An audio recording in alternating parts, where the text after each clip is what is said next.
Olá, tudo bem? Bom, nesse vídeo nós vamos resolver o exercício número 1 da aula 10 a respeito de comandos de repetição alinhados. Esse exercício ele tem como enunciado o seguinte: escreva um algoritmo que lê via teclado um número inteiro positivo e mostre na tela como resultado a quantidade de números primos existentes entre 1 e n. Esse exercício ele vai dar um pouquinho de trabalho para a gente, então a gente vai resolver devagar, a gente vai vir por partes. As nossas soluções elas vão evoluindo até a gente chegar naquilo que está sendo solicitado. A primeira coisa que a gente tem que pensar e definir é o que é um número primo. Um número primo é um número que tem como divisor apenas o 1 e ele próprio. Então, por exemplo, o 3. Por que o 3 é considerado um número primo? Porque ele é dividido por 1, tem resto 0. E é dividido por 3, ele próprio, e tem resto 0. Ele não possui mais nenhum outro divisor. Beleza. Então, tendo como base isso, essa propriedade, essas definições, agora a gente vai começar a fazer o nosso código. Bom, como eu disse, a gente teria que ler via teclado, né, o valor do n, a gente vai chegar nisso aí. Mas, a princípio, vamos definir uma variável, vamos chamar essa variável de n, e vamos atribuir um valor qualquer para ela. Inicialmente, o nosso n vai valer 10, tá? É lógico que a gente vai pedir isso via teclado para o usuário, mas nesse momento o 10 para a gente já é suficiente. O que vai acontecer? Esse exercício é um exercício de comando de repetição alinhado, mas a gente vai começar com um comando de repetição simples e, como eu falei anteriormente, a gente vai evoluir isso para colocar um comando de repetição dentro do outro. O nosso objetivo com esse comando de repetição é fazer o seguinte, isso a gente até viu, né, no vídeo teórico a respeito dessa aula, a gente vai tentar fazer o 10 ser dividido por 1, o 10 ser dividido por 2, o 10 ser dividido por 3, até que a gente chegue na situação do 10 ser dividido por 10. Ok? Esse vai ser o nosso objetivo com esse comando de repetição que a gente vai criar agora. Então, observa que o 10 está fixo, e o 10 é o nosso n. O que a gente quer variar aqui é o denominador. Lembrando que esse operador de porcentagem é o operador do resto da divisão inteira. É esse que a gente vai usar, porque quando a gente resolver, por exemplo, 10 porcentagem 1, ele vai ter como resultado o quê? 0, porque 10 dividido por 1 tem resto 0. Então vamos fazer o nosso for aqui, ó, com a sintaxe do comando for. A gente podia fazer com um while ou com um for. Eu vou colocar o for. Eu vou criar uma variável que vai ser uma variável de controle para mim. Você pode dar o nome que você quiser, eu vou colocar j. j vai começar com 1, porque a gente quer fazer com que o j varie naqueles valores dos divisores. 1, 2, 3, 4, 5, até o 10, né? Nesse caso, o n. Eu estou declarando o j com let porque ele vai ser importante para mim apenas dentro desse contexto de bloco. Então, eu não preciso declarar o j com um escopo var, por exemplo. Joia? O valor inicial do j vai ser 1 e eu quero que o j varie até que ele chegue em 10. Mas nesse caso, né, o 10 é o valor do n. Então o j ele vai variar enquanto o j for menor ou igual a n, para poder ficar genérico aqui. À medida que eu vou trocando esse valor do n, né, o j também vai mudando o seu limite superior. O j ele vai ficar variando de 1 em 1, então eu coloco o j mais aqui. O que eu quero fazer aqui dentro? Eu quero verificar a divisão desse n por esses vários valores de j que eu estou pedindo para o for variar. Então eu vou colocar um if. Se o n, a gente vai construir junto aqui, ó, se o n, que nesse caso é 10, for divisível por j, e aí eu tenho que colocar que o resto tem que ser 0. Então, se quando eu dividir o n por j eu tiver um resto igual a 0, significa que o j é um divisor de n, ou seja, n foi divisível por j. Com isso, eu posso só colocar aqui inicialmente, como eu falei, não é isso que a gente quer, mas só para a gente dar uma conferida. Eu vou colocar aqui, ó, console.log e vou imprimir o j. O que eu vou conseguir aqui? Eu estou imprimindo todos os divisores de um dado n. Então, eu vou rodar. Não é isso que a gente quer, né, como resultado final, mas só para a gente ter uma noção. Ó. Quais são os divisores de 10? 1, 2, 5 e 10. Beleza. O 3 não é divisor de 10. O 4 não é divisor de 10. Ok, a gente vai continuar a evolução desse nosso código aí. Sabendo que não é isso que a gente quer, mas isso aqui já faz um sentido para a gente, o que a gente poderia colocar aqui? O número primo, como a gente conversou, é um número que tem apenas 2 divisores. Então o 10, por exemplo, ele não seria um número primo, porque olha só quantos divisores a gente tem. 1, 2, 3, 4 divisores para o 10. Então, para eu poder verificar se esse dado n é um número primo, eu posso, ao invés de imprimir os divisores, eu posso contar os divisores. Então eu poderia criar uma variável aqui, ó, chamada, por exemplo, divisores, iniciar essa variável com valor de 0, e à medida que eu encontre, né, que o j é um divisor de n, eu posso vir na variável divisores e incrementar essa variável, ou seja, fazer com que essa variável passe a valer uma unidade a mais do que ela tinha. Então, quando eu encontrar o primeiro divisor de 10, eu venho aqui e falo, olha, encontrei um divisor. Quando eu encontrar o segundo, terceiro, ele vai incrementando. Quando eu terminar esse for, eu já vou ter verificado todos os divisores de um dado n. E aí eu posso, ao final, imprimir essa quantidade de divisores, né? Então eu vou dar um espacinho aqui e vou colocar um console.log aqui embaixo. Console.log, e aqui eu vou imprimir divisores. Então o que ele vai imprimir agora, né? Continuando com o valor de 10 no n? Ele tem que imprimir 4, porque são 4 os divisores de 10. Então vamos rodar para ver se ficou certo. Vamos ver o que ele vai imprimir, considerando, né, o n igual a 10. Aí ele imprimiu aqui, ó, ele demorou um pouquinho, mas ele imprimiu 4. Beleza, então a gente já está contando o número de divisores que esse n tem, que esse n possui. Eu não quero mostrar isso aqui, eu estou fazendo isso para poder verificar se esse número é primo ou não. Então, a gente poderia criar um if aqui do lado de fora, ao invés de mostrar essa quantidade, né, de divisores, eu poderia criar um if aqui justamente para verificar, olha, divisores é igual a 2? Porque se o número de divisores for igual a 2, a gente chega à conclusão que esse n, ele é um valor primo. Então eu vou colocar aqui, ó, console.log e vou imprimir uma frase. Vou dizer o seguinte, ó, o número, vou dar um espacinho aqui, concatenar com n, o número fulano de tal, né, no caso ali o 10. O número 10, ele é primo. Vou dar um espaço aqui para não ficar colado com o número, ele é primo. E aqui eu coloco um ponto de exclamação. Vou usar essa mesma frase aqui, né, só que colocando um não numa condição de else. Se não, o número n não é primo. Ok.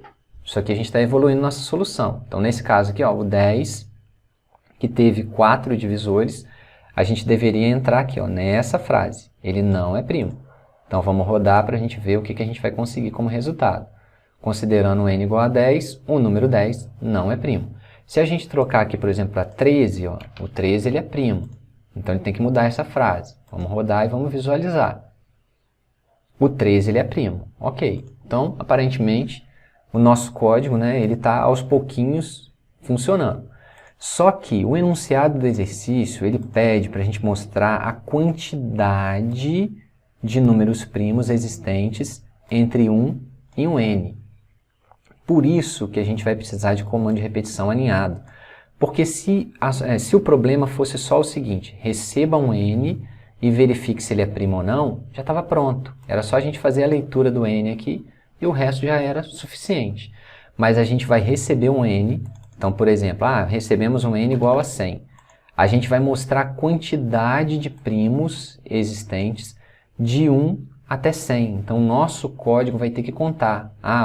O número 2 é primo, beleza, um primo. O número 3 é primo, beleza, mais um primo, até o número 100. Para a gente poder fazer isso, a gente vai ter que criar um outro comando de repetição. Para que vai servir esse outro comando de repetição? Justamente para poder verificar todos os números.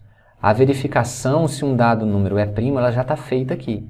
O que a gente vai ter que fazer agora é um outro comando de repetição para que esse comando de repetição cuide dessa variação aqui, ó. Essa variação vai testar todos os números de 1 até n.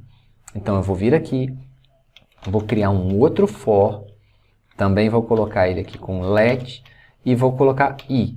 A minha variável de controle para esse for mais externo vai ser i. e ela vai variar de 1. E aí, qual é a variação dos números que eu quero testar? De 1 até n também. Então eu venho aqui, ó, enquanto i for menor ou igual a n, eu vou variar o i de 1 em 1. Aqui eu abro as minhas chaves, e aí o que vai acontecer? Todo esse código aqui, ele vai ficar dentro desse for mais externo. Então, vou fechar e vou, ó, selecionar toda essa parte, vou dar um Tab para deixar claro e indentado aqui que toda essa parte aqui de verificação se um dado elemento é primo, fica dentro desse for mais externo que vai testar os números compreendidos nesse intervalo de 1 até n aqui. Só que a gente vai ter que mexer em algumas coisas aqui, por quê? O que estava acontecendo? Aqui a gente estava verificando os divisores de um determinado n, porque o nosso n estava fixo. A gente começava com um valor de 100 e a gente verificava se o 100 era primo. Valor de 10 e verificava se o 10 era primo. Agora, a gente vai ter um valor de n que vai ser justamente o limite superior. E a gente já estabeleceu isso aqui, no for externo. Então, quando a gente for usar o for interno para verificar se um determinado número é primo ou não, quem a gente vai estar querendo verificar vai ser o i, porque é justamente a variável de controle i que vai estar variando entre 1 e n. Então, quando o i for 1, eu vou verificar se o 1 é primo. Quando o i for 2, eu quero verificar se o 2 é primo. Quando o i for 18, eu quero verificar se o 18 é primo. Então, eu tenho que trocar esse limite superior do meu for interno aqui para i agora. E trocar a variável que vai ser dividida por j para i. Porque agora, nesse contexto de for aninhado, eu estou querendo verificar se o valor de i é um valor primo. Aí aqui também eu vou trocar. Quem vai ser primo agora ou não vai ser o valor de i. E ele fica tentando me ajudar aqui, às vezes me atrapalha. Então, i de novo. Beleza, troquei. Então, o número i é primo e o número i não é primo. Vamos rodar para ver como que ele está funcionando. Ó, então, eu deixei o 10 aqui e eu vou rodar para a gente visualizar a nossa solução parcial aqui com o for dentro de for. Olha, parece que não funcionou, né? Olha, colocou todo mundo como não primo, não primo, não primo. O que acontece, né? Eu já fiz de propósito aqui, mas você ia perceber isso aos poucos. O que acontece? Essa quantidade de divisores que a gente está calculando aqui, ela tem que ser zerada a cada novo valor de i. Por quê? Imagina comigo. Imagina que você pegou aqui e o i estava valendo 7. Você veio e contou a quantidade de divisores que o 7 tem. Ah, então o 7 ele é dividido por 1 e é dividido por 7. Aí você chegou numa quantidade igual a 2, falou que o 7 é um número primo, bate aqui embaixo e atualiza o i para 8, por exemplo. Quando você for fazer as divisões aqui, ó, de 8 por 1, 8 por 2, 8 por 3, essa quantidade de divisores ela não pode ficar valendo aqueles 2 que ela tinha calculado quando o i era 7. Então, para cada novo valor de i, o número de divisores ele tem que valer 0, porque cada número vai ter a sua própria quantidade de divisores. Então, quando a gente fizer esse 0 aqui, ó, a cada novo valor de i, a gente vai ter agora uma solução correta. Ó. Vou rodar. E aí a gente tem aqui, ó, o número 1 não é primo, o número 2 ele é primo, ele é dividido por 1 e por 2, o número 3 é primo, é dividido por 1 e por 3, e por aí vai. Então, quais são os primos? O 2 é primo, o 3 é primo, o 5 é primo e o 7 é primo. Então, de 1 até 10, a gente teve 4 primos. Ó. 1, 2, 3, 4 números primos. Esse 4 aqui é justamente o que a gente está querendo saber. Porque, na verdade, o enunciado do exercício ele não pede para mostrar os primos. Ele pede para a gente poder mostrar o quê? A quantidade de números primos existentes entre 1 e n. Então, embora fique, né, informativo aqui, do jeito que a gente colocou, quais são os primos e tudo mais, não está seguindo, né, exatamente aquilo que o enunciado pediu. Então, o que a gente vai fazer agora? A gente vai trocar essa saída, a gente vai simplificar um pouco essa saída aqui. A gente vai colocar um console.log, não para printar quais são os primos, né? E outra coisa também interessante, a gente não vai ficar colocando esse console.log, eu vou dar um Ctrl Z. A gente colocava aqui, ó, console.log dentro do for externo. Por quê? Porque a cada novo i a gente queria fazer uma informação, se ele era ou não primo. Agora não, eu vou deletar isso aqui e a informação que a gente vai colocar, o console.log, ele vai ficar fora dos dois fors. Ou seja, esses fors aninhados aqui, ó, eles vão fazer o trabalho deles para poder contar esse número, né, de primos e a gente vai mostrar aqui embaixo. Só que para a gente poder mostrar isso aqui embaixo, observa comigo o seguinte, ó, o que a gente tem que fazer? Quando a gente encontrar um número primo, a gente não vai imprimir que ele é primo, mas a gente precisa contar esse cara. Por quê? A gente vai contar que o 2 é primo, que o 3 é primo, que o 5 é primo, que o 7 é primo. Então eu vou criar uma outra variável aqui em cima, vou dar um nome de quantidade, por exemplo, e vou começar ela com 0. Quando um determinado número for avaliado como sendo primo, pelo fato dele ter apenas 2 divisores, a gente vem aqui, ó, e a gente diz que a quantidade vai aumentar. Achei mais um primo. E quando ele não for primo, eu não preciso fazer nada. Ah, eu vou colocar a quantidade igual a quantidade? Não faz sentido, né? A quantidade já está com o valor correto. Então, se for primo, a gente aumenta essa quantidade. E aí, agora sim, aqui embaixo, a gente muda o nosso console.log para poder escrever a quantidade de números primos.